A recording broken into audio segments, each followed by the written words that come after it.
எல்லா துறைகளுமே இந்த பொங்கல் நாட்களில் விடுமுறை எடுத்தாலும் விடுமுறை எடுக்காத ஒரு துறை எதுனா அது விவசாயத்துறையும் பால்வளத்துறையும் தான்.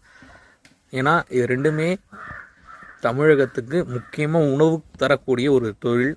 இதற்காக தான் நம்ம பொங்கல் பண்டிகையை கொண்டாடுறோம். ஆனால் இந்த துறையில் மட்டும்தான் விடுமுறையே கிடையாது, தொடர்ச்சியான வேலைப்பணிகள் இருந்துக்கிட்டே இருக்குது. இன்றைக்கி பார்த்தீங்கன்னா நம்ம மாட்டுப்பண்ணையில் தான் இருக்கோம். என்னோடய மாடுங்களோட பேர்களை நான் இப்போது எல்லாருக்கும் வந்து அறிமுகப்படுத்துகிறேன். ஏன்னா நிறைய பேர் கேட்டு இருந்தாங்க, அந்த மாடு இந்த மாடுன்னு சொல்கிறீங்க, ஏன் உங்கள் மாடுகளுக்கு பேர்லாம் வைக்கலையா அப்படின்னு கேட்டிருந்தாங்க. இப்போ நான் ஒரு மாடாக என்னோடய மாடுகளுக்கான பேர் என்னென்ன வச்சுருக்கோம் அப்படின்றத இப்போ பார்க்கலாம். இவங்க தான் அபிராமி. இந்த வருஷத்தில் 1ஆம் தேதி அவங்க பிறந்திருக்காங்க. கரெக்டாக ஜனவரி 1 அவங்க பிறந்தாங்க. இந்த எல்லா மாடலுக்கான பெயருமே என்னோடய பொண்ணு அமிழ்தினி தான் சூஸ் பண்ணாங்க. ஸோ அடுத்தது இவங்க தான் அரசி.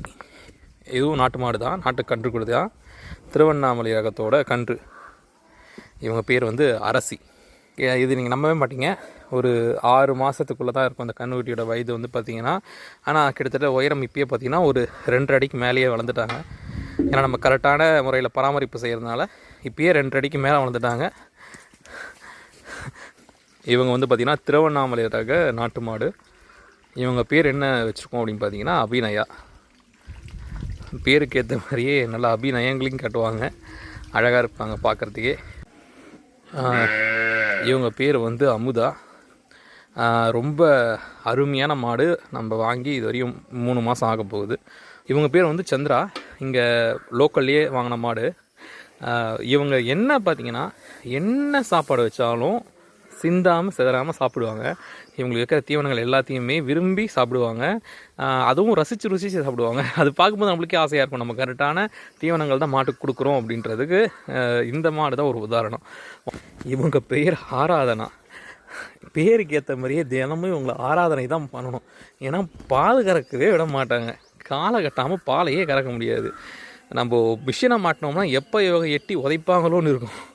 அந்த அளவுக்கு ரொம்ப டெரரான பார்ட்டி இவங்க. இவங்க பேர் தேவிகா. தெய்வமாக இருப்பாங்க, பார்க்கும்போது அவ்வளோ அழகாக லட்சணமாக இருப்பாங்க. ஸோ தேவிகா அப்படின்னு என்னோடய பொண்ணு வந்து பேர் வச்சுருக்காங்க.